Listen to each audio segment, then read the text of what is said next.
Jemaat saya undang untuk bersama-sama bangkit berdiri. Tak terasa kita sudah memasuki bulan September, dan kalau kita perhatikan sudah 6 bulan lamanya kita mengadakan ibadah secara online. Tetapi kita mengucap syukur di tengah-tengah situasi yang sulit, di tengah-tengah pandemi, kita masih tetap bisa beribadah. Semua itu karena anugerah Tuhan. Karena itu mari kita memulai ibadah kita didasarkan pada pertolongan kita adalah dalam nama Tuhan yang menjadikan langit dan bumi. Turunlah atas saudara-saudara sekalian anugerah dan damai sejahtera dari Allah Bapa dan dari Tuhan kita Yesus Kristus. Amin. Daud untuk pertama kalinya menyanyikan puji-pujian di depan umat Tuhan dan tabut Allah berada di tengah-tengah mereka. Dalam 1 Tawarik 16 ayat 36 berkata, "Terpujilah Tuhan Allah Israel dari selama-lamanya sampai selama-lamanya." Maka seluruh umat mengatakan, "Amin." Pujilah Tuhan. Pujilah Tuhan hai umat Allah. Pujilah Yehova hai jiwaku.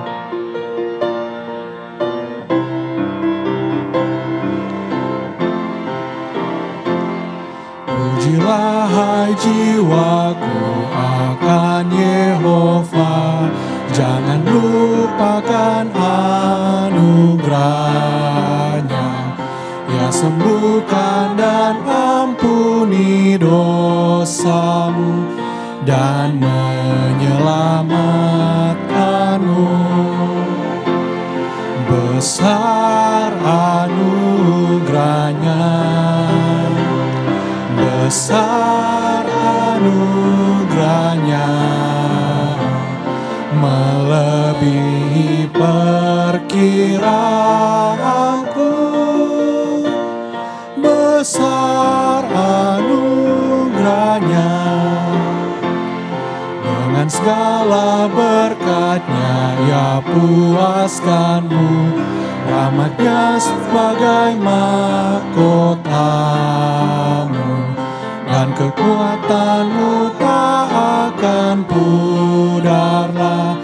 Hanya oleh kasih besar anugerahnya, besar anugerahnya, besar anugerahnya, melebihi perkiraanku. Besar anugerahnya, setinggi langit sejauh barat dan timur, demikian pun kasih setia Tuhan.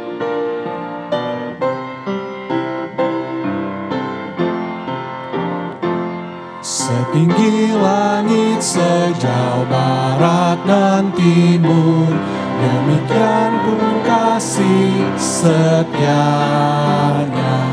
Bagaikan Bapa kasihi anaknya, ya pun mengasihi. Oh besar anugerahnya, besar anugerahnya, besar anugerahnya, melebihi perkiraanku.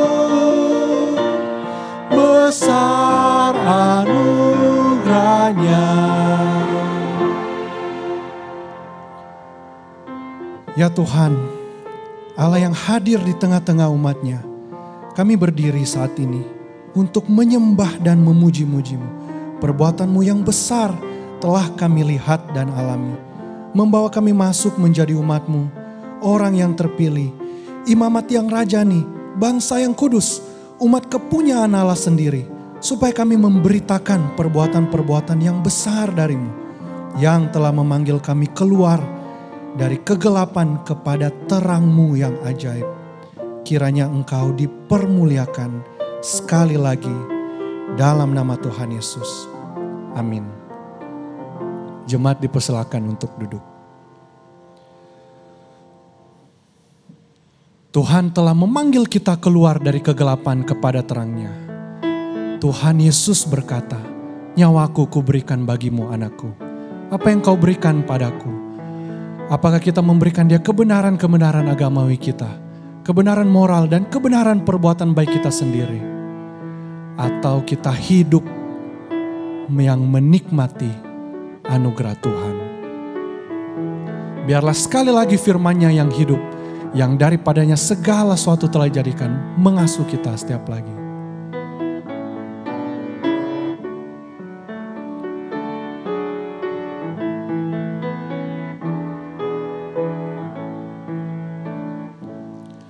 Nyawaku diberikan, darahku tercurah, Kau dapat tebusan, dari mati bangkitlah. Nyawaku diberikan bagimu, apa Kau beri padaku? Nyawaku diberikan bagimu, apa Kau beri padaku? Ku tinggalkan sorga dan tata yang mulia, ku masuk dunia gelap dan jadi manusia. Ku tinggalkan semua bagimu, apa Kau beri padaku? Ku tinggalkan semua bagimu, apa Kau beri padaku? Dengan berdiri, kita menyanyikan pujian ini. Disengsarakan dengan amat keji, agar Kau dilepaskan dari celaka pedih. Ku disengsarakan dengan amat keji, agar Kau dilepaskan dari celaka pedih. Ku disengsarakan bagimu, apa Kau beri padaku? Ku disengsarakan bagimu, apa Kau beri padaku?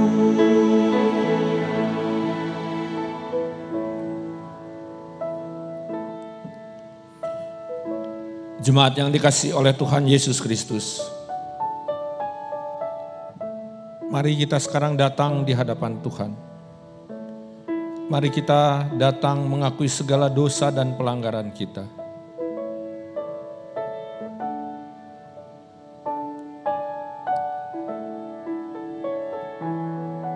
Di dalam Injil Matius pasal 26 ayatnya yang ke-28,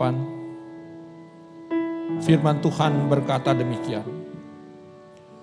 Sebab inilah darahku, darah perjanjian, yang ditumpahkan bagi banyak orang untuk pengampunan dosa. Jemaat yang dikasihi oleh Tuhan Yesus, darah Kristus sudah tercurah untuk setiap kita orang berdosa. Oleh karena itu mari dengan sikap berdoa kita mengakui segala dosa dan pelanggaran kita di hadapan Tuhan. Mari beberapa saat kita merendahkan diri, mengakui dosa dan pelanggaran kita.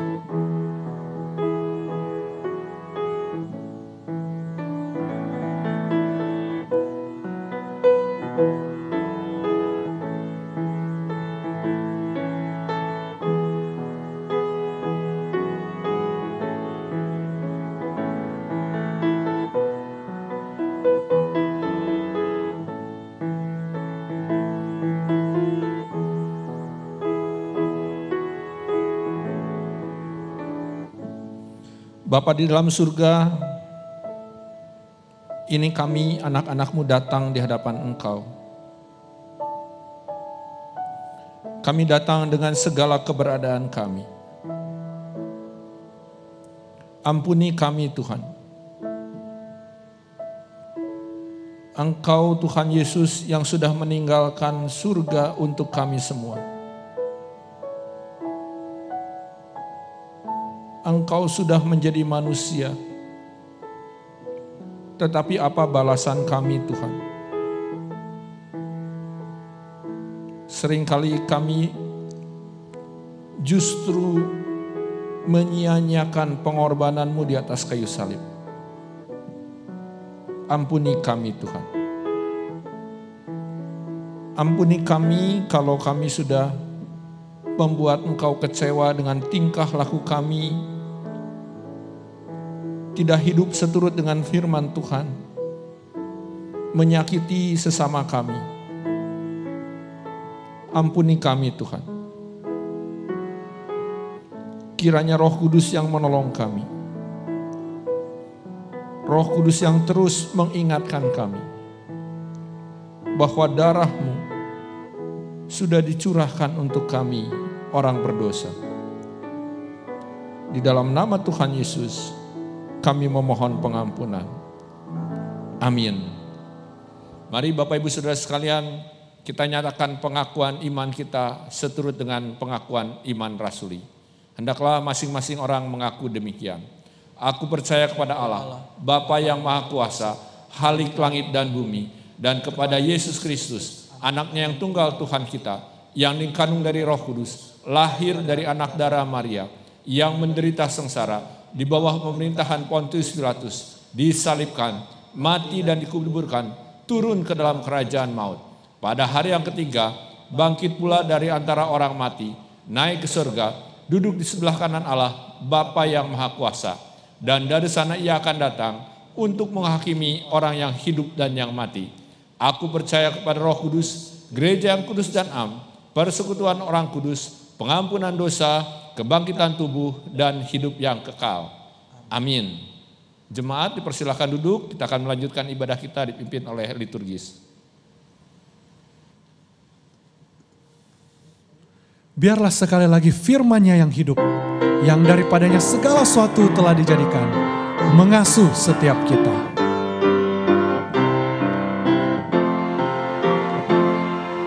Firman Khalik semesta, ajaib firman hidup, yang mengasuh makhluknya, ajaib firman hidup.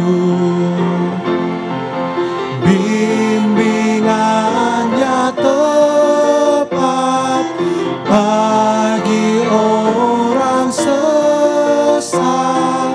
Firman indah, firman ajaib, firman yang beri hidup.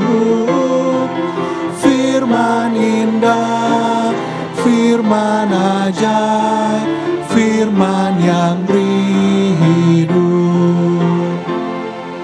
Firman Putra mulia, ajaib firman hidup, menyampaikan kurnia, ajaib firman hidup. Bahwa oleh darah-Nya yang kudus, dosamu ditebus.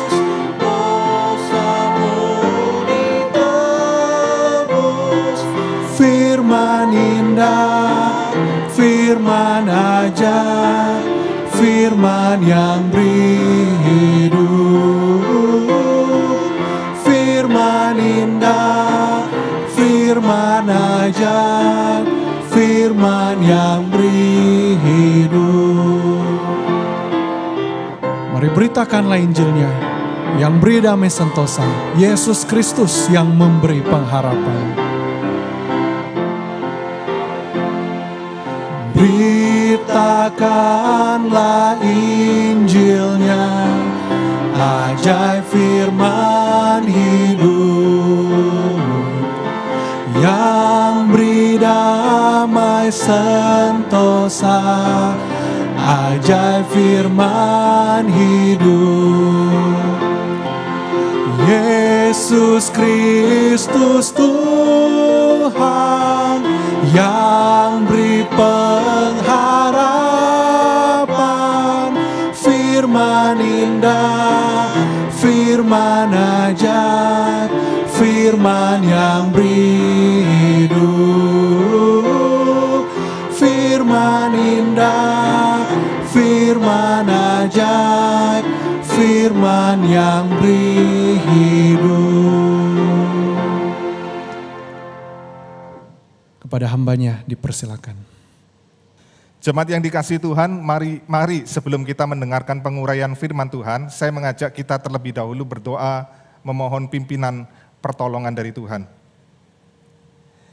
Biarlah Tuhan, Engkau sendiri yang pada pagi hari ini menerangi pikiran hati kami, untuk kami boleh mengerti akan kebenaran firman-Mu.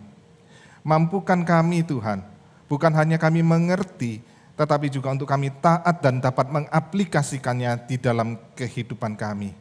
Biarlah Engkau sendiri yang berbicara Tuhan, biarlah Engkau sendiri yang memimpin kami Tuhan, terus membentuk kehidupan kami melalui kebenaran firman-Mu. Semakin hari, semakin kami serupa dengan Engkau, semakin hari, semakin kami menempatkan Engkau Tuhan Yesus sebagai yang terutama di dalam kehidupan kami. Karena itu berbicaralah kepada setiap kami, lembutkan hati kami. Kami memohon di dalam nama-Mu Tuhan kami Yesus Kristus, Tuhan yang hidup. Amin. Jemaat yang dikasihi Tuhan, tema kita pada pagi hari ini kita akan membahas sebuah topik yang penting, yaitu gagal paham agama. Ini perlu kita memikirkan bersama. Tapi saya mengajak kita membuka dari Roma pasal yang ke-9 ayat yang ke-30. Roma pasal 9 ayat 30 sampai pasal 10 ayat yang ketiga. Kita akan membacakannya bersama-sama. Jika demikian, apakah yang hendak kita katakan? Ini, bahwa bangsa-bangsa lain yang tidak mengejar kebenaran telah beroleh kebenaran, yaitu kebenaran karena iman.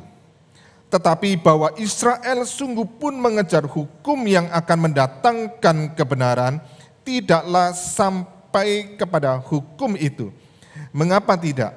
Karena Israel mengejarnya bukan karena iman, tetapi karena perbuatan. Mereka tersandung pada batu sandungan seperti ada tertulis, sesungguhnya aku meletakkan di Sion sebuah batu sentuhan dan sebuah batu sandungan, dan siapa yang percaya kepadanya tidak akan dipermalukan. Saudara-saudara, keinginan hatiku dan doaku kepada Tuhan ialah supaya mereka diselamatkan, sebab aku dapat memberi kesaksian tentang mereka, bahwa mereka sungguh-sungguh giat untuk Allah, tetapi tanpa pengertian yang benar. Sebab oleh karena mereka tidak mengenal kebenaran Allah, dan oleh karena mereka berusaha untuk mendirikan kebenaran mereka sendiri, maka mereka tidak takluk kepada kebenaran Allah. Bapak, Ibu, saudara-saudara yang dikasihi Tuhan, beberapa hari yang lalu saya membuka YouTube dan kemudian saya menemukan sebuah lagu yang kalau sepintas itu didengar, bicara tentang cinta kasih. Irama lagu itu mirip dengan irama lagu rohani Kristen. Sepintas kalau kita dengar, itu kita bisa mengira bahwa itu adalah lagu rohani Kristen. Tetapi sebenarnya bukan. Lagu itu adalah lagu yang dinyanyikan oleh agama tertentu yang ada di Indonesia. Maka ketika saya mendengar lagu ini kok mirip-mirip ya dengan lagu-lagunya orang Kristen, maka saya mencoba bertanya di dalam hati saya, apa sih bedanya kita orang Kristen dengan agama-agama lain? Apa bedanya? tentu mungkin kita akan berkata, oh ya pasti beda karena kita percaya Tuhan Yesus. Oke. Tetapi selain itu apa bedanya yang lain? Apakah cuma hanya percaya Yesus saja kemudian kita berbeda? Ya pasti kita berbeda karena kita percaya kepada Tuhan Yesus. Tetapi apakah kemudian nyanyian kita, ibadah kita, persembahan kita, pelayanan kita, karena agama-agama lain juga melakukan hal yang sama. Kalau demikian apa bedanya kita dengan agama-agama lain? Maka di sini saya ingin mencoba kita menggumuli sebuah pertanyaan, yaitu apakah agama itu? Apakah agama itu? Maka saudara, saya mencoba untuk kemudian kita melihat bersama-sama, waktu kita memahami tentang agama, maka coba kita bandingkan, nanti sesungguhnya apa yang kita lakukan, entah kita beribadah, entah kita berdoa, entah kita melayani, entah kita melakukan ritual-ritual, apakah itu tidak ada bedanya dengan agama-agama yang lain? Kalau itu tidak ada bedanya, wah, ya, maka saya ingin bertanya-tanya, apakah kalau begitu keunikan dari kekristenan? Saudara, apa itu agama? Maka saya mencoba menyimpulkan, tentunya bicara agama itu ada begitu banyak variasi, tetapi saya mencoba menyimpulkan di dalam beberapa kesimpulan yang kita boleh rangkumkan bersama. Yang pertama yang saya dapatkan tentang agama adalah kepercayaan. Ya, agama adalah kepercayaan terhadap sesuatu. Karena ada agama-agama tertentu melihat Allah belum tentu sebagai pribadi, tetapi sebagai sesuatu. Kepercayaan kepada sesuatu atau kepada pribadi, itu entah tunggal ataupun juga jamak, bisa banyak, yang ilahi. Yang dimana itu sesuatu atau pribadi yang ilahi itu berkuasa atas hidup manusia dan menentukan jalannya hidup manusia. Dan sesuatu atau pribadi yang ilahi itu biasanya dipahami sebagai sesuatu atau pribadi yang maha kudus, ya, maha kudus. Maka di dalam kepercayaan itu kemudian manusia juga menyadari siapa dirinya. Maka kita melihat ada sebuah kesadaran dalam diri manusia bahwa manusia itu berdosa. Manusia itu berdosa apapun bentuknya. Ya, masing-masing agama punya bentuk, tetapi kalau kita memahami dan kemudian kita melihat ada sebuah kesadaran bersama bahwa manusia itu berdosa. Dan ketika manusia menyadari dirinya berdosa dan kemudian di dalam relasinya dengan sesuatu atau pribadi yang ilahi, yang maha kudus itu yang berkuasa menentukan kehidupan manusia, maka manusia yang berdosa ini menyadari ada murka atau hukuman yang harus diterima. Wah, ini kalau kita belajar tentang agama-agama, kesadaran ini tidak pernah bisa hilang. Ya, tidak pernah bisa hilang. Ketika manusia menyadari bahwa manusia itu harus menerima hukuman, harus menerima murka dari yang ilahi ini, maka disitulah perjuangan manusia, yaitu apa? Saudara-saudari yang dikasihi Tuhan. Bagaimana manusia terlepas dari hukuman dan murka itu. Maka manusia mencoba melakukannya dengan berbagai macam peraturan-peraturan agama. Taat seperti yang dikatakan oleh Paulus di dalam pasal 10, bagaimana orang-orang Yahudi itu begitu sungguh-sungguh giat untuk taat, begitu sungguh-sungguh giat untuk Tuhan. Mereka taat dan luar biasa taat di dalam peraturan-peraturan mereka. Usaha manusia, bagaimana kemudian manusia mentaati peraturan-peraturan agama mereka. Bukan hanya mentaati peraturan agama mereka, manusia mencoba dengan segala perbuatan baik yang mereka lakukan. Dengan harapan apa? Dengan harapan bahwa manusia kemudian beroleh kebenaran atau dibenarkan. Nanti saya akan jelaskan apa artinya kebenaran atau dibenarkan. Maka manusia ketika taat kepada peraturan agama, mereka berbuat begitu banyak kebaikan, kemudian pemikiran manusia, kalau saya sudah lakukan itu, maka saya layak dan saya berhak memperoleh kebenaran atau dibenarkan. Kemudian, disitulah kemudian kita melihat di dalam kesadaran bahwa manusia dengan berbuat baik, dengan taat peraturan agama, manusia bisa dibenarkan, maka kemudian manusia semakin giat melakukannya, maka itulah yang kemudian nanti disebut sebagai kerohanian atau spiritualitas. Semakin banyak manusia berbuat baik, semakin banyak manusia taat kepada peraturan-peraturan agama, maka kemudian dikatakan manusia itu semakin menjadi rohani. Ini pemikiran tentang agama. Ya, kesimpulan tentang agama.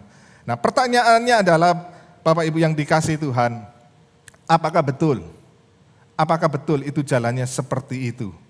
Bahwa manusia dengan taat peraturan agama, manusia dengan melakukan banyak kebaikan, manusia itu kemudian memperoleh kebenaran atau dibenarkan, manusia itu menjadi rohani. Apakah betul? Jawabannya kalau saya jawab di dalam kebenaran firman Tuhan, jelas tidak. Ya, di situ kalau kita baca Roma pasal 9 tadi yang kita baca bersama dan pasal 10 kita menemukan orang Yahudi adalah orang yang taat. Ya, di dalam begitu banyak peraturan, mereka punya ribuan aturan. Kalau Sabat itu boleh jalan cuma berapa ratus meter dari rumah, tidak boleh keluar dari lingkaran berapa jarak itu. Kemudian kalau ada tamu yang datang, dia memberi makanan, itu ada prosesinya. Tangan siapa yang lebih dahulu keluar? Tangan yang punya rumah atau tangan yang membawa makanan? Wah, itu ada begitu rumit dengan peraturan yang begitu luar biasa. Dan orang Yahudi berpikir bahwa mereka itu dengan melakukan seperti itu dan mereka begitu luar biasa giat sekali. Mereka berpikir kalau mereka kemudian bisa dibenarkan. Tetapi Paulus berkata, tidak. Mereka tidak bisa dibenarkan. Maka kalau kita baca tadi Roma 9 ayat 30 sampai Roma pasal 10 ayat 3, kita menemukan sebuah kata kunci, yaitu kebenaran. Kebenaran. Maka disitulah kita akan menemukan bagaimana agama itu gagal. Gagal.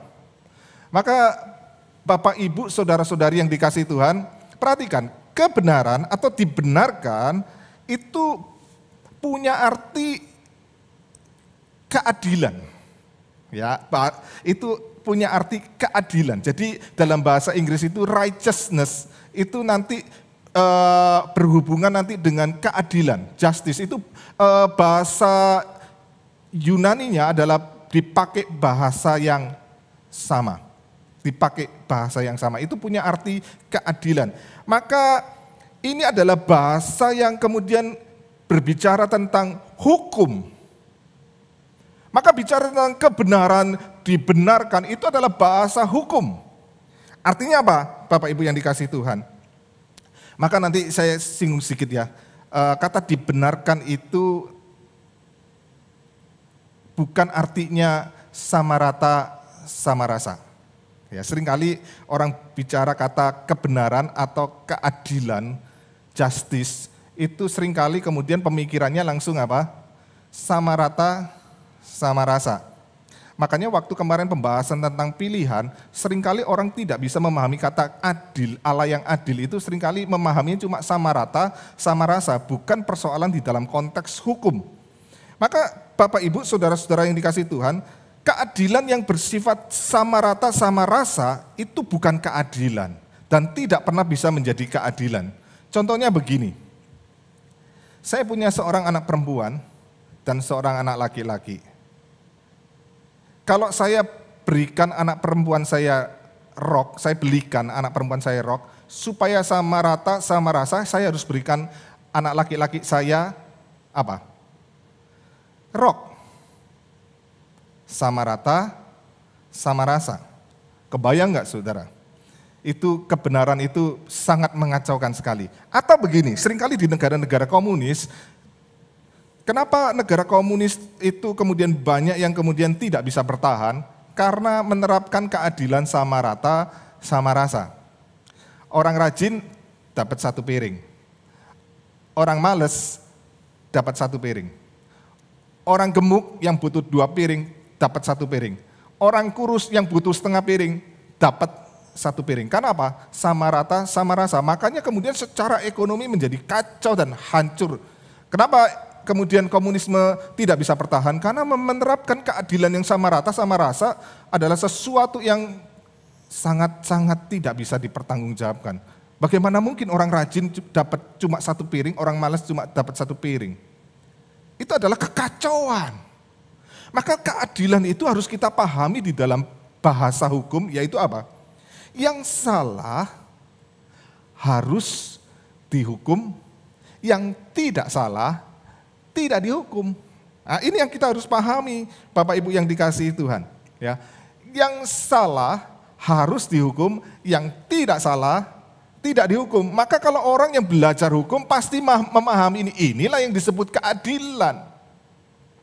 Bukan sama rata, sama rasa. Nah, persoalannya adalah kalau ini diterapkan keadilan betul adalah secara hukum, maka ternyata manusia berdosa, manusia harus mendapatkan apa? Hukuman. Ya, manusia mendapat hukuman. Nah, pertanyaannya apakah saya bisa menggantikan hukuman itu dengan berbuat baik, dengan taat beragama? Saya ambil contoh begini, Bapak Ibu yang dikasihi Tuhan, saudara-saudari. Kalau saya 1 kali ketangkep curi 2 ekor ayam, ya, ketangkep mencuri dan terbukti mencuri 2 ekor ayam. Kemudian saya disidang di pengadilan, dan kemudian saya tahu bahwa saya pasti dihukum. Kemudian saya berkata kepada Pak Hakim, bebaskan saya curi 2 ekor ayam, saya ganti sama 100 ekor ayam. Menurut Bapak, Ibu, saudara-saudari, kira-kira saya dibebaskan enggak? Saya ganti loh dengan 100 ekor ayam. Saya cuma curi 2 ekor ayam, saya ganti dengan 100 ekor ayam. Secara hukum tidak bisa saya dibebaskan. Ketika saya mencuri dan tertangkap dan betul terbukti, maka status saya adalah menjadi apa? Orang yang pernah mencuri. Status saya adalah narapidana, orang yang terhukum. Maka saya nggak bisa ngomong, oh bebaskan saya dan saya statusnya bebas, nggak bisa. Saya disebut orang yang bukan pencuri, bukan, nggak bisa. Status itu melekat ketika kita melakukan dan itu tidak bisa hilang. Itu pengertian secara hukum. Maka pertanyaan begini, ketika saya berbuat dosa dan ternyata nanti saya diadili oleh Allah dan saya berdosa, saya nggak bisa ngomong sama Tuhan, oh Tuhan jadikan aku orang yang kemudian bukan terhukum, orang yang bukan memiliki status kemudian hukuman, saya dibebaskan, nggak bisa. Saya tetap harus dihukum. Itu bahasa dan pengertian secara hukum. Makanya kemudian kata adil adalah berbicara apa? Bagaimana kemudian saya di hadapan hakim ditentukan apakah saya bersalah atau tidak bersalah. Dan ketika saya berdosa, jelas itu palu itu tidak bisa kemudian, oh tidak bersalah, tidak bisa. Maka palu itu harus ketok, saya orang bersalah, orang berdosa dan saya harus dihukum. Mungkin tidak mudah bagi kita untuk memahami bahasa ini, tapi saya ambil contoh yang bukan bahasa hukum lah. Sederhana begini, misalnya saya punya 100 butir telur. Saya punya 100 butir telur. Saya ingin dengan 100 butir telur itu saya ingin membuat kue, maka saya mulai mencampurkan tepung dengan telur-telur itu. Saya sudah pecahkan 99 butir telur dan semuanya bagus. Tetapi waktu telur ke-100 saya pecahkan, plak, dan masuk ke dalam adonan itu, ternyata busuk. Satu telur itu, telur ke-100 itu busuk. Pertanyaannya, Bapak Ibu, saudara-saudari, kira-kira mau makan kue yang saya bikin enggak? Saya percaya enggak ada satu orang pun yang mau makan kue itu, Bapak Ibu dan saudara-saudari yang dikasihi Tuhan. Tidak ada yang mau makan kue itu, bukan? Saya bisa berkata begini, enggak lah 99-nya bagus, kok cuma satu yang busuk. Makanlah, saya percaya, saya paksa, sekeras apapun tidak ada seorang pun yang mau makan kue itu. Karena satu telur yang busuk itu tidak bisa digantikan dengan 99. Semuanya sudah tercemar. Maka Bapak Ibu, saudara-saudari sekalian yang dikasihi Tuhan, demikian juga dosa. Waktu kita sudah lakukan, saya tidak bisa tarik kembali. Dan itu menjadi sebuah kecemaran yang kemudian saya tidak bisa gantikan. Saya tidak mungkin bisa gantikan. Maka realita bahwa kemudian manusia berbuat baik itu tidak mampu untuk menggantikan keberdosaan dan hukuman itu, maka kita harus melihat tidak bisa itu menggantikan hukuman dan keberdosaan kita. Bapak Ibu yang dikasihi Tuhan, mungkin kita selanjutnya berkata begini, masa aku berbuat dosa yang kecil saja, hukumannya harus mengalami kebinasaan kekal. Masa saya cuma berbuat bohong aja, saya harus mengalami dihukum kekal di neraka. Bapak Ibu, saya ingin kemudian coba kita bertanya lebih dalam lagi, betulkah ada dosa besar, ada dosa kecil? Saya ingin bertanya, orang membunuh karena apa? Orang membunuh karena apa, Bapak Ibu yang dikasihi Tuhan? Orang membunuh biasanya karena benci atau dendam.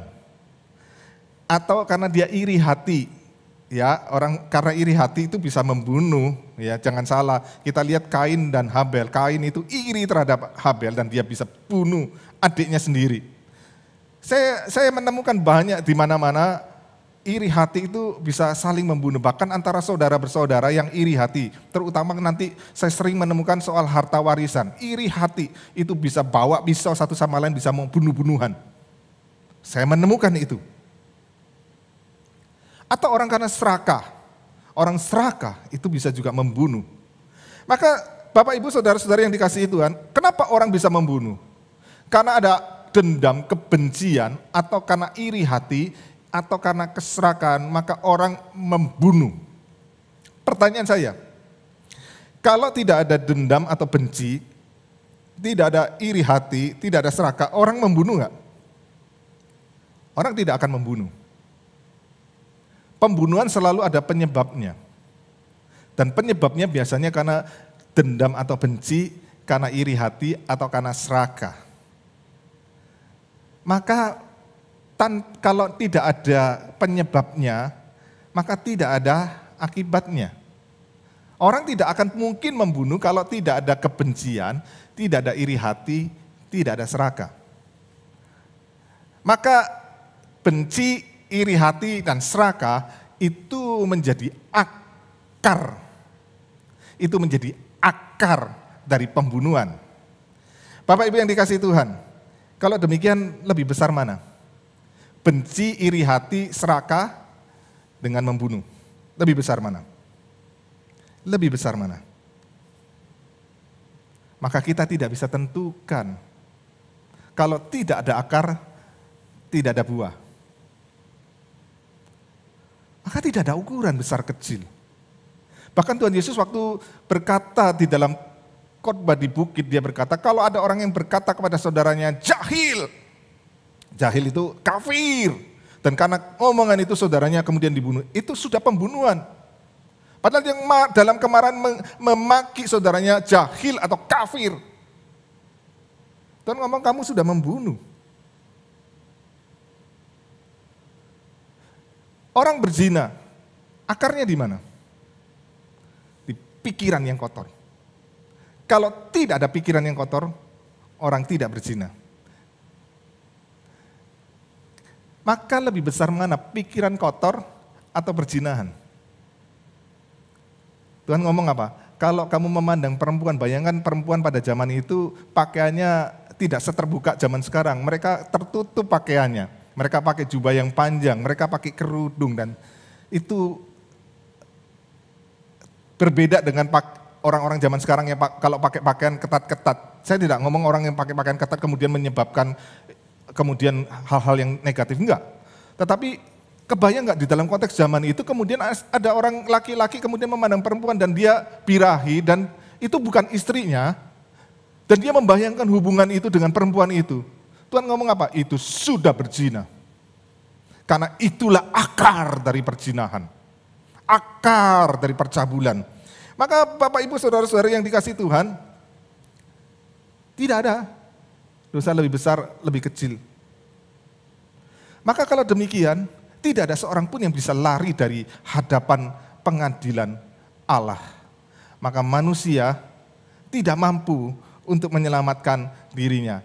Maka tidak mungkin manusia dengan melakukan peraturan-peraturan agama, dengan melakukan ritual-ritual, dengan melakukan kebaikan, kemudian dia bisa dibenarkan di hadapan Tuhan. Dibenarkan itu apa? Tuhan itu sebagai hakim memberi ketok palu, kamu tidak bersalah. Enggak bisa. Kita tidak mungkin bisa lari. Ya.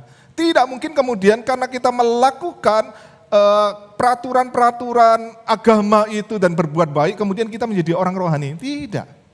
Itu tidak menjadikan kita manusia yang rohani. Kalau demikian bagaimana pertanyaannya kita bisa dibenarkan? Maka Alkitab dengan jelas, Paulus berulang kali dalam pasal 9, ayat 30 sampai pasal 10, ayat 3 itu. Paulus ngomong apa? Karena iman kepada Yesus Kristus yang adalah Allah yang sejati, manusia yang sejati, yang datang menebus dosa kita. Dan harus disadari, iman itu bukan karena kemampuan kita, bukan karena kekuatan kita, tetapi iman itu adalah karena Roh Kudus yang bekerja. Kalau Bapak Ibu Saudara-saudari baca di Roma pasal 8 ayat 15, dikatakan oleh Roh itu kita berseru ya Abba, ya Bapa.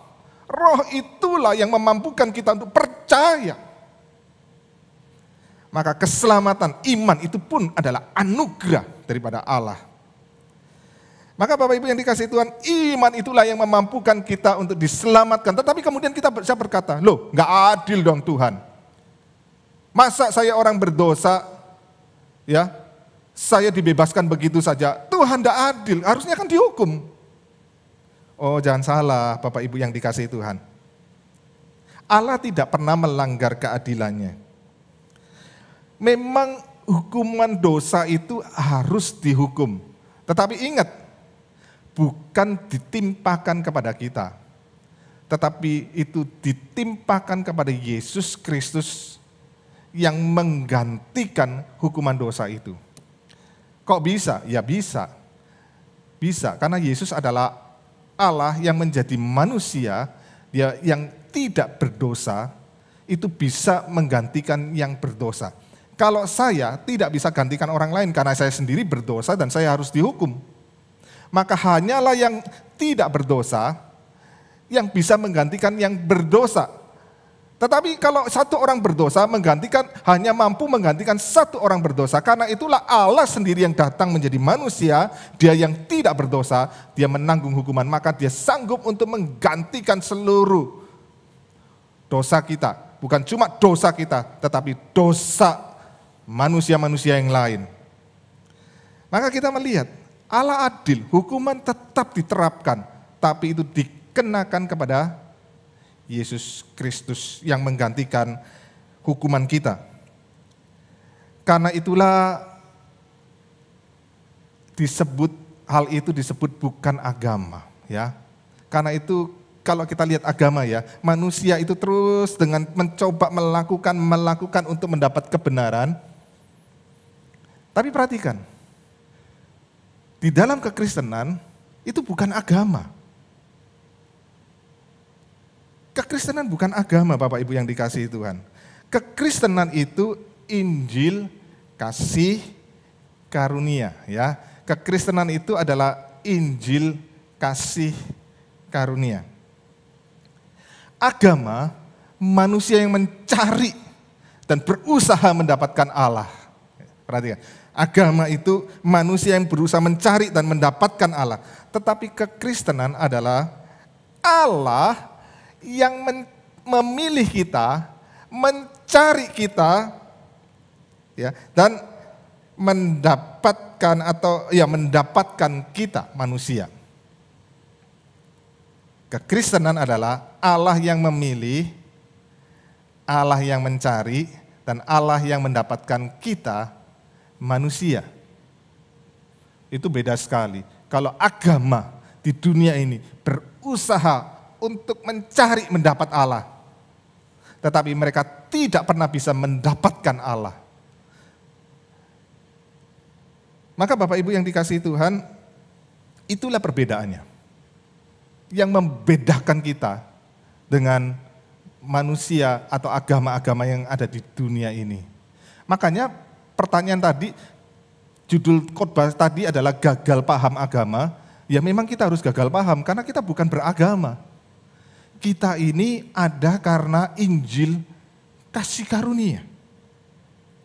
Maka itulah yang nanti juga menentukan kerohanian yang sejati dan yang palsu. Maka perhatikan, kerohanian yang palsu itu selalu apa? Memakai usaha manusia untuk dapat lebih, untuk mendapat Allah, untuk mencapai Allah, untuk menjadi rohani. Enggak bisa. Kerohanian sejati adalah karena apa? Karena kesadaran akan kasih karunia Allah. Kalau aku ada sekarang, itu bukan karena aku yang hebat, tetapi karena betul-betul anugerah Allah yang menjangkau aku, yang menyelamatkan, yang terus-menerus menyadarkan aku bahwa aku ini orang berdosa, bahwa aku tidak mampu, tetapi aku diselamatkan. Kesadaran, kerohanian sejati adalah kesadaran akan kasih karunia, akan anugerah daripada Allah. Tetapi kerohanian palsu itu selalu usaha manusia, Nah kemudian kita lihat kerohanian yang palsu, yaitu apa? Manusia berbuat baik, ya, karena rasa takut. Takut apa? Takut dihukum oleh Allah. Ini selalu agama-agama manusia. Mereka membangun kerohanian mereka dengan rasa apa? Rasa takut dihukum oleh Allah. Tetapi kita berbuat baik bukan karena rasa takut. Bukan karena rasa takut, justru karena rasa syukur. Beda sekali. Kerohanian yang sejati adalah keluar dari hati yang bersyukur karena anugerah Tuhan itu yang menyelamatkan aku. Maka aku mengikut Tuhan bukan karena takut dihukum, bukan. Tetapi karena hati yang mengucap syukur melimpah dengan pujian. Sukacita. Berbeda sekali. Kerohanian yang palsu selalu melahirkan satu sikap kesombongan atau sikap yang rendah diri. Ini ekstrim ke ekstrim. Ya, ketika manusia berusaha dan melakukan berbagai peraturan agama dan dia bisa melakukan banyak peraturan agama, manusia bisa melakukan banyak kebaikan, maka merasa dirinya hebat, merasa dirinya lebih tinggi dari orang lain.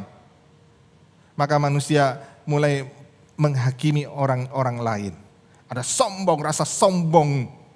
Tetapi sebaliknya ada orang-orang yang kemudian dia kehidupannya tidak terlalu taat kepada peraturan agama, kehidupannya tidak terlalu banyak berbuat baik, mungkin banyak melakukan banyak dosa-dosa, kejahatan-kejahatan, maka dia bertumbuh menjadi orang yang apa? Menjadi orang yang rendah diri. Orang yang minder. Makanya seringkali di dalam pelayanan ketika kita mengajak orang-orang terlibat dalam pelayanan, banyak orang yang berkata begini, jangan aku, masih banyak hal yang buruk dalam diriku. Masih banyak kekurangan, banyak hal yang aku lakukan tidak baik. Saudara, itulah kehidupan kerohanian yang palsu, selalu bertumbuh di dalam, kalau mampu melakukan banyak hal menjadi sombong, tapi kalau tidak mampu melakukan, maka menjadi rendah diri dan minder. Tetapi anugerah yang sejati, kerohanian yang sejati, selalu bukan sombong atau minder atau rendah diri, dia rendah hati. Beda ya, rendah diri dengan rendah hati beda. Rendah hati. Aku tahu kalau aku bisa sekarang, kalau aku dipakai untuk melayani Tuhan, bukan karena aku yang hebat, tetapi karena Tuhan yang hebat. Wah, itu kerohanian yang sejati, menyadari di dalam kerendahan hati, bukan di dalam kesombongan atau rasa rendah diri, bukan, tetapi di dalam kerendahan hati. Kerohanian yang palsu, ya, selalu bergantung kepada diri sendiri. Bergantung kepada diri sendiri. Tetapi kerohanian yang sejati itu adalah bergantung kepada Allah. Unik sekali, beda sekali. Di dalam kekristenan, di dalam kerohanian yang sejati, semakin dewasa seseorang, dia semakin bergantung kepada Allah. Tetapi dunia ini kalau kita perhatikan di dalam kerohanian yang mereka bangun, ada selalu apa? Bergantung kepada kekuatan sendiri. Bergantung kepada kekuatan sendiri. Kerohanian yang sejati selalu, kerohanian yang palsu itu selalu mengikuti apa? Ritual-ritual, senang dengan ritual-ritual. Bukan berarti kita nggak boleh melakukan ritual, bukan. Bukan berarti orang yang melakukan ritual itu pasti palsu, enggak.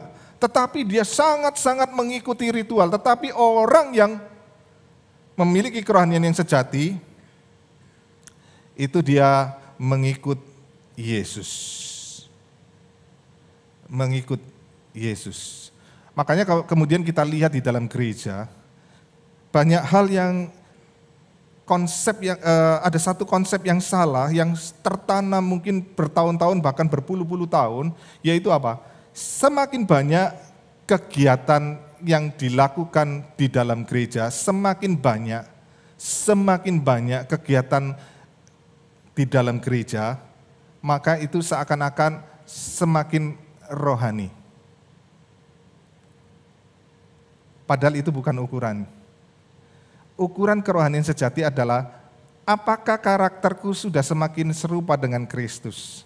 Apakah aku bertumbuh menjadi orang yang semakin mengasihi, semakin penuh sukacita, semakin menjadi berkat? Ada buah-buah Roh Kudus yang semakin nampak di situ. Apakah aku semakin dapat mampu menahan mengendalikan diriku, menahan hawa nafsu? Hidup yang semakin lama, semakin jadi serupa dengan Tuhan Yesus. Maka saudara, kekeliruan ini bertahun-tahun, berpuluh-puluh tahun dibangun di dalam gereja. Akhirnya gereja menghasilkan orang-orang yang pinter untuk bikin event, bikin acara. Tetapi bertahun-tahun, berpuluh-puluh tahun ke gereja tidak mengalami perubahan di dalam watak dan karakter. Itulah bedanya kerohanian palsu dan kerohanian yang sejati. Maka coba kita renungkan di dalam kehidupan kita. Selama ini apa yang kita lakukan, apakah itu beragama atau Injil kasih karunia? Waktu kita beribadah, apakah kita ibadah itu karena takut nanti kalau saya nggak datang diabsen sama Tuhan, nanti kalau nggak datang dihukum sama Tuhan? Apakah itu motivasi kita beribadah?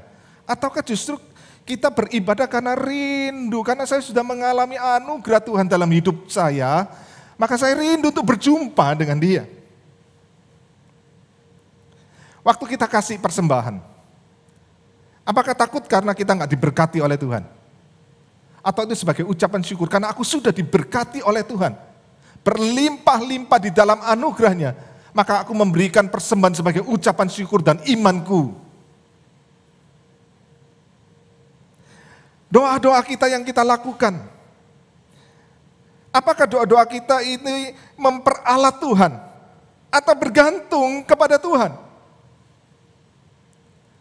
Banyak orang berdoa bukan bergantung kepada Tuhan, tapi memperalat Tuhan. Ya. Waktu semua lancar lupa Tuhan, waktu susah baru cari-cari Tuhan. Dan celakanya kadang-kadang Tuhan jadi ban serep kita. Kita sudah berusaha dan tidak bisa baru cari Tuhan. Nah Bapak Ibu yang dikasihi Tuhan, apakah doa-doa kita kemudian itu memuaskan diri kita sendiri, Ataukah memuaskan hati Allah? Ataukah itu sungguh-sungguh sebuah pencarian akan kehendak Allah? Apa yang Tuhan mau di dalam apa yang aku alami di dalam kehidupanku? Maka sebuah doa yang kita naikkan adalah doa yang kemudian, Tuhan, aku mau ini menjadi sebuah proses yang aku dibentuk semakin hari. Semakin aku bertumbuh, semakin hari aku semakin mengenali apa yang Engkau mau. Dan celakanya banyak doa-doa yang diajarkan di dalam gereja. Beberapa tahun lalu itu begitu populer doa Yabes. Kalau engkau klaim, engkau minta, engkau akan dikasih seperti Yabes, minta sama Tuhan, pasti dipenuhi. Dan celakanya lagi saya sering mendengar orang-orang berkata apa? Kehendak Tuhan bisa dirubah. Wow. Maka ada orang berkata, kita harus berdoa dengan sungguh-sungguh, dengan suara yang keras. Supaya apa? Surga diguncangkan. Maka banyak orang salah memahami tentang doa. Tidak pernah di dalam Alkitab itu surga digoncang. Ketika Allah hadir, yang bergoncang bukan surga. Yang bergoncang adalah kita yang di bumi. Tidak pernah. Dan jangan berpikir kalau saya doa kencang-kencang kemudian apa? Nanti surga bergoncang, terjadi gempa bumi 8 skala Richter, semua roboh dan kemudian Tuhan takutnya sudah saya penuhi. Enggak begitu. Celakanya kemudian doa-doa kita hanya untuk memuaskan keinginan kita. Dan kalau itu tidak dipuaskan, kita kemudian kecewa, marah kepada Tuhan. Maka sebenarnya yang kita bangun di dalam doa-doa kita, di dalam apa yang kita lakukan, tidak ada bedanya dengan agama-agama yang ada di dunia ini. Maka kita itu beragama, bukannya karena Injil kasih karunia. Apakah doa kita mencari berkat atau mencari Tuhan yang adalah sumber berkat?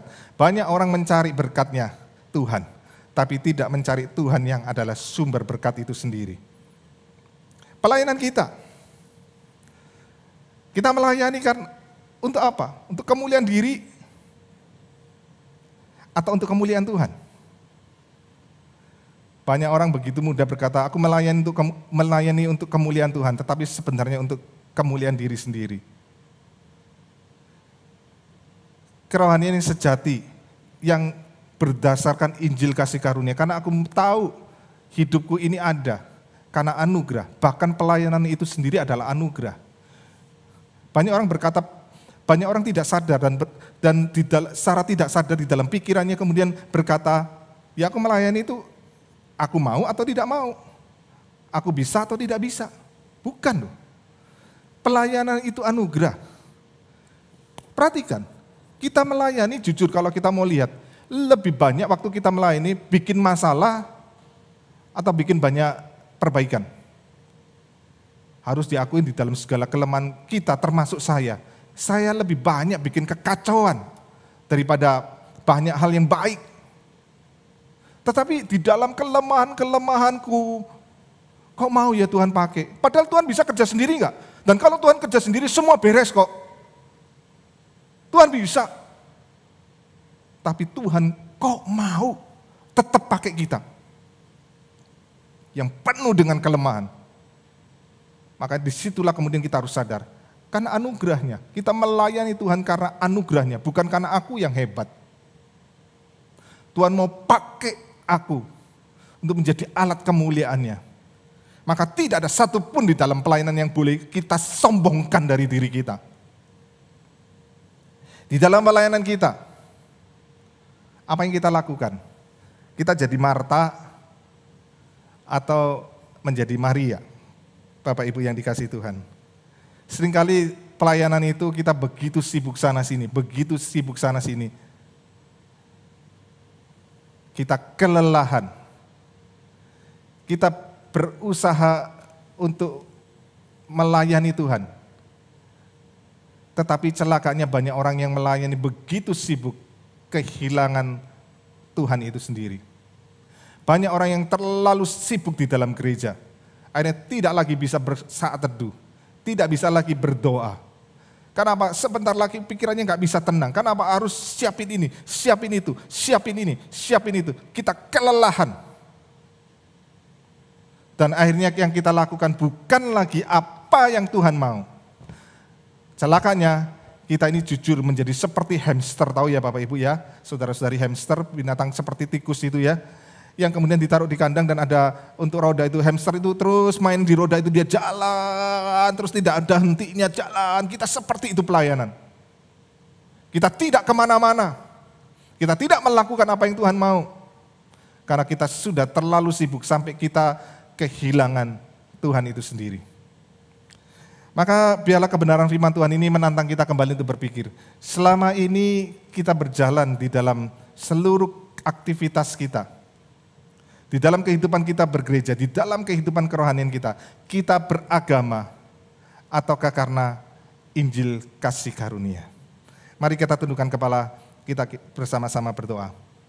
Ampuni kami Tuhan, ampuni kami. Seringkali jujur Tuhan, kami tidak ada bedanya dengan orang-orang yang beragama lain. Melakukan aktivitas ibadah, melakukan aktivitas persembahan, pelayanan, dan mungkin ada banyak kegiatan ritual-ritual yang kami lakukan Tuhan. Kami berdoa, kami berpuasa, tetapi kami lakukan semua itu karena kami takut Tuhan dihukum oleh Engkau.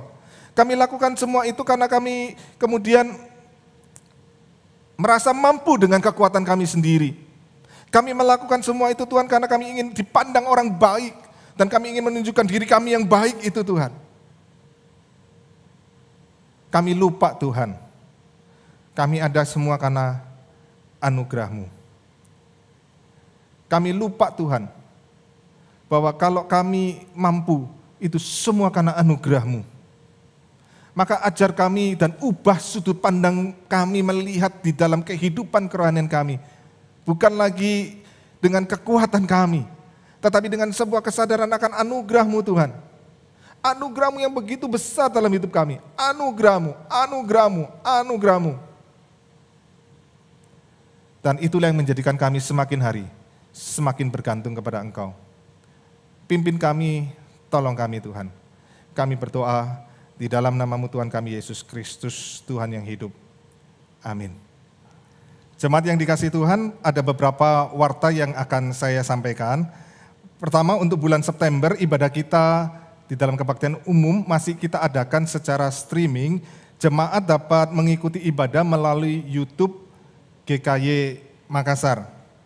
Untuk minggu depan, 13 September 2020, KU1 akan dilayani oleh Guru Injil Sadra. Temanya, apa pentingnya membagi Injil?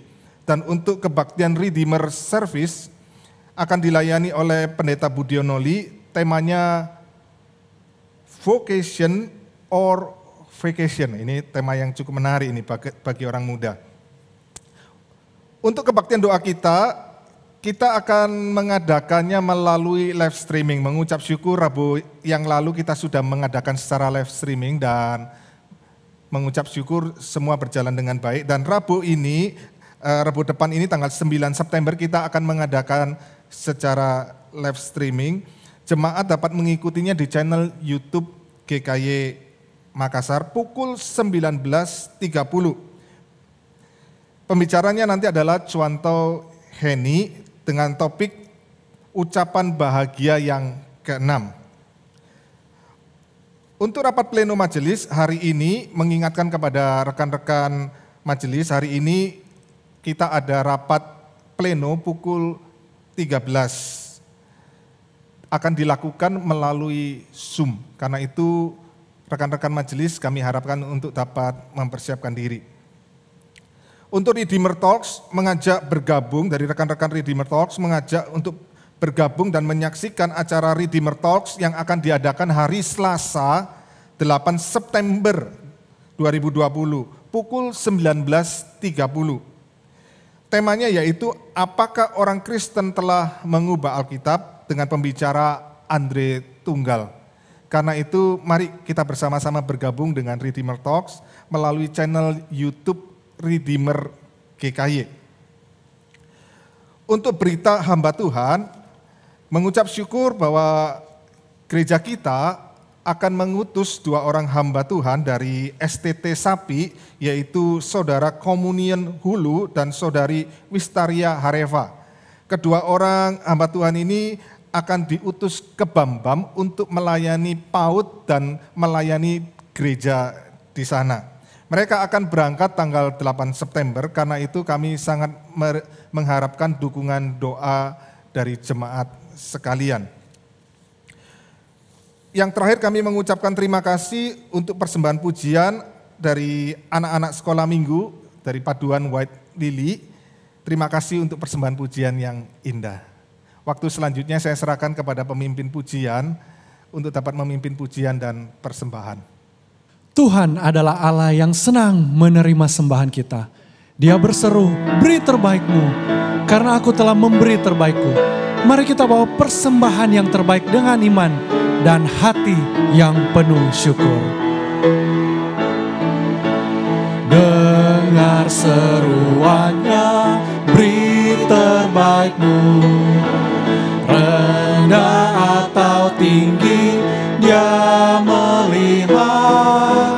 Kerja semampumu, tak menuntut, tak perlu dipuji, Dia yang tahu. Semua kerja diberkatinya.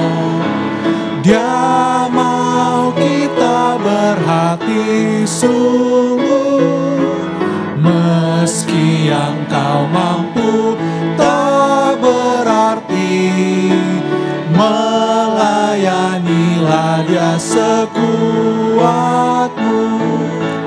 Tak ingin dipuji, tak tergoyah, memperkenankannya Dia senanglah. Kerja dengan sungguh, tak mengeluh, semua tempuh sebaikmu. Semua kerja diberkatinya.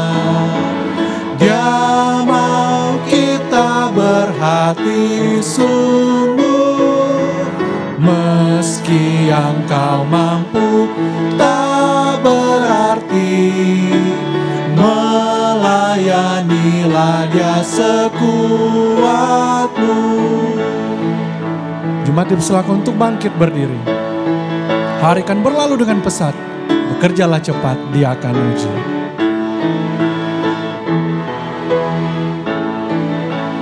Hari kan berlalu dengan pesat, bekerjalah cepat, Dia akan uji.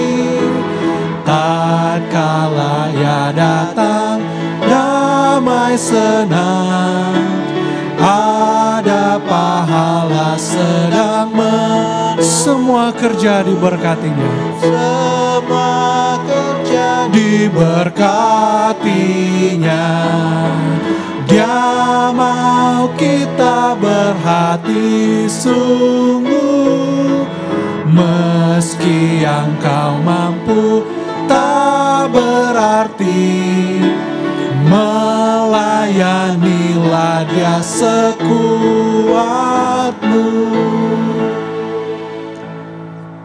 Mari kita berdoa.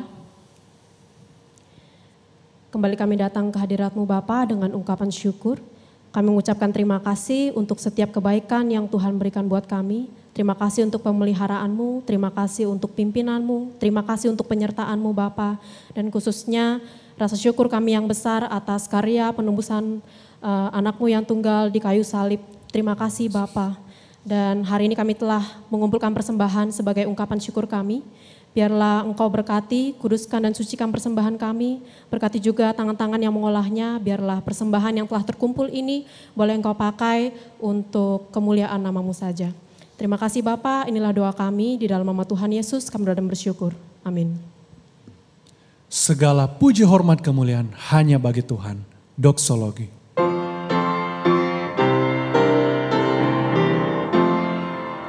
Puji Allah Bapa Putra, puji Allah Roh Kudus, ketiganya yang esa. Pohon selamat sumber berkah,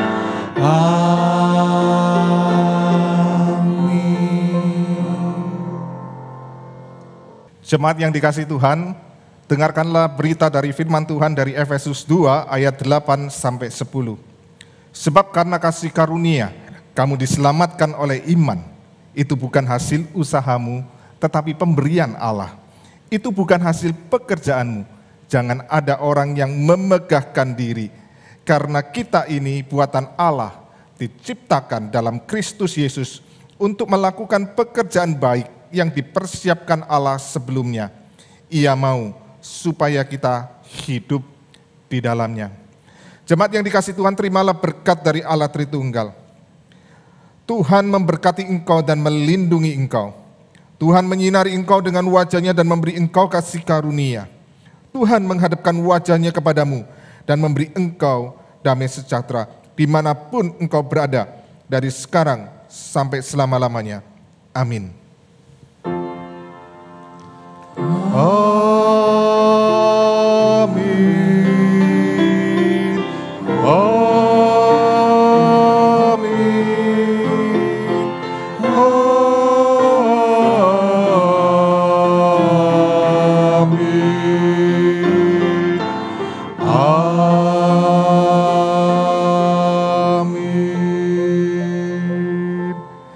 Jemaat dipersilakan duduk kembali.